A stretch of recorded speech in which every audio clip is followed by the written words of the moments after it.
అంటే மாலே மணிவண்ணா மார்கழி நீராடுவான் மேலையா செய்வனகள் வேண்டுமன கேட்டியேல் ஞானத்தை எல்லாம் நடுங்க முதல்வன பாலன்ன வண்ணத்து ஒரு பாஞ்சு சென்னியமே போல்வன செங்கங்கள் போய பாடுடையனவே சால பரம்பரையே பல்லாண்டு செய்ப்பாரே போல விளக்கே கொடியே விதானமே ஆருடையா எருவேலோ என்பாவாய் ஸ்ரீ ஆண்டாள் திருவிகளே శరణం. ఈరోజు పాసురం చాలా విశేషమైన పాసురం అండి. ఇక్కడి నుంచి మనకి దాదాపుగా 22వ పాసురం నుంచి అన్ని విశేషం. మన కోయిలాళ్ళ ఉద్ఘాటన సమయంలో ఏ పాసురం సేవించాలి, పూజా మందిరం తలుపులు తెరిచేటప్పుడు నాయకమైనటువంటి 16వ పాసురం. తర్వాతనే కృష్ణయ్య మనం ఎలా చూడాలనేది చెప్తుంది కాబట్టి గోడమ్మ 22వ పాసురం సేవించాలి. సింహాసనం సమర్పించేటప్పుడు 23వ పాసురం సేవించాలి. తిరువారాధన అనంతరం ప్రథమ మంగళాశాసనం చేసేటప్పుడు 24వ పాసురం సేవించాలి. అలాగే స్వామి యొక్క అవతార రహస్యాన్ని చెప్పేటువంటి 25వ పాసురం కూడా ప్రాముఖ్యత కలిగినది.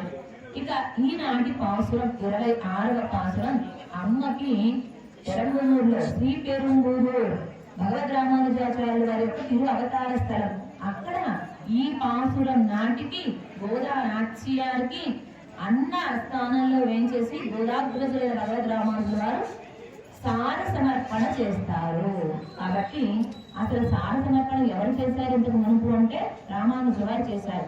ఈ రోజుకి కూడా రామానుజుల వారి నియమనం ప్రకారం శ్రీ పెరుంబుడూరులో 26వ పాసురం నాటికి అమ్మవారికి సార సమర్పణ జరుగుతుంది. అలాగే ఈ రోజు నివేదన చేయవలసినటువంటి విశేషమైనటువంటిది ఏమిటి అంటే కదంబ ప్రసాదం.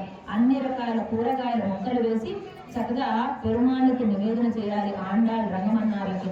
అది భగవద్ రామానుజుల వారి నియమనం. ఇప్పుడు తెలియకపోతే ఇకపై నుంచైనా కానీ 26వ పాసురం నాటికి మాత్రం కదమ్మ ప్రసాదం విశేషంగా ఆరగింపు చేయాలి. మామూలుగా ఈ రోజు ఈ ప్రసాదం, ఈ రోజు ఈ ప్రసాదం అంటూ కొంతమంది చెప్తూ ఉంటారు. అయితే అదేంటంటే శిష్టాచారంగా వచ్చిందే కానీ మనకు వ్యాఖ్యానాలలో ఈ రోజు ఈ ప్రసాదం అనేది లేనే లేదు. మనకి ఏమిటి నిత్య నైవేద్యం పెరుమాళ్ళకి ఈ నెల రోజులు అంటే కట్ట పొంగలి, చక్కగా మిరియాలు వేసి నెయ్యి వేసి పెరుమాళ్ళకి నివేదన. ఈ పాసురం రోజున మాత్రం కలము. రేపటి పాసురం 27వ పాసురం రోజున పొంగలి. ఎందుకంటే ఆండాళ్ళ ఆచార్య స్వయంగా చెప్పింది. ఇవాళ ఆండాళ్ళకు అన్నగారైన గోదాగ్రజులు అనుగ్రహించారు. అది ఈనాటి పాసుర విశేషం. ఇక అలాగే ముందుగా మాలే అంటూ కీర్తిస్తున్నారు శ్రీకృష్ణ పరమాత్మని మన ఆండాళ్ నాచ్యారు. మాలే అంటే ఏమిటి? ఆశ్రితుల పట్ల వ్యామోహం కలిగినటువంటి వాడా. మరి అందుకే కదండి గోపికల కోసమని చెప్పి మధుర నుంచి రాత్రికి రాత్రి హుటాహుటిన రేపల్లికి చేరుకున్నాడంటే ఎంత ఆశ్రిత వాత్సల్యం. అసలండి అందరికీ ఆయనలో ఉండేటువంటి సౌలభ్యం సౌశీల్యమే విశేషం అనుకుంటారు కృష్ణావతారంలో. కానీ నిజానికి ఆశ్రిత వాత్సల్యంలో కృష్ణావతారం మేటి. రామచంద్రమూర్తి దేనిలోనేటి పూర్ణావతి వత్సలత్వంలో అంటే శరణాగతి భక్తులు. రామచంద్రమూర్తి చరణ శ్లోకం ఏమిటి? రామయ్య చరణ శ్లోకం. సకృదేవ ప్రపన్నాయ తమాశ్రీతి చేయాచతే అభయం సర్వభూతేభ్యో దదామి ఏతద్వ్రతం మమ. అంటే ఒక్కసారి శరణాగతి చేస్తే వారిని రక్షించే తీరుతాను. ఇది వ్రతంగా పెట్టుకున్నాడు రామయ్య. మనమంతా మార్గడి వ్రతం చేస్తున్నట్లు ఆయన వ్రతం చేస్తున్నాడు. ఏమిటి అంటే ఆశ్రితులను శరణాగతులను రక్షించడమే ఆయన వ్రతం.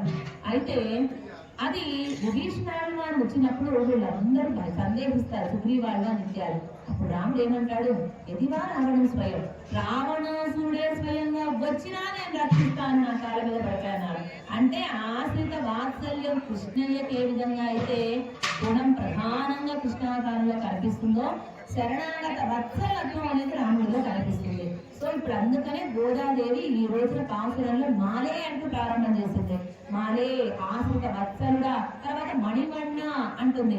మణివంటి వర్ణం కలిగినటువంటి వాడగా కృష్ణయ్య అడిగాడు, ఏంటి నేను ఆశ్రితుల పట్ల వాత్సల్యం చూపిస్తానా, మీకు ఎలా తెలిసేమిటి అన్నట. అంటే మన గోదాదేవి అంటుంది, ఎందుకు తెలియదయ్యా, నువ్వు మణిలాగా కంప్లీట్ ట్రాన్స్పరెంట్ గా ఉంటావు, క్రిస్టల్ క్లియర్ గా ఉంటావు, లోపల ఏదుందో బయటకు అదే కనిపిస్తుంది. కొంతమంది ఉంటారు నోటితో మాట్లాడతారు, నొసటితో వెక్కిరిస్తారు. కానీ కృష్ణయ్య అలా కాదు. ఎప్పుడూ కూడా మనస వాచ కర్మణ ఒకటే పద్ధతిని అవలంబిస్తూ ఉంటాడు. మెరిసేటువంటి వాడివి అంటే మణివర్ణ అన్నది వేదమ్మ. అలాగే ఇంకొక విశేషం ఏమిటంటే ఆయన యొక్క మెరుపు ఎంత గొప్పగా ఉంటుందంటే వజ్రాన్ని సానబెట్టే కొద్ది దాని మెరుపు పెరుగుతుందట. అవునా?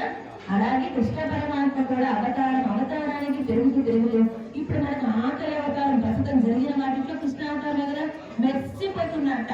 అందుకని మణివర్ణ అని అన్నారు.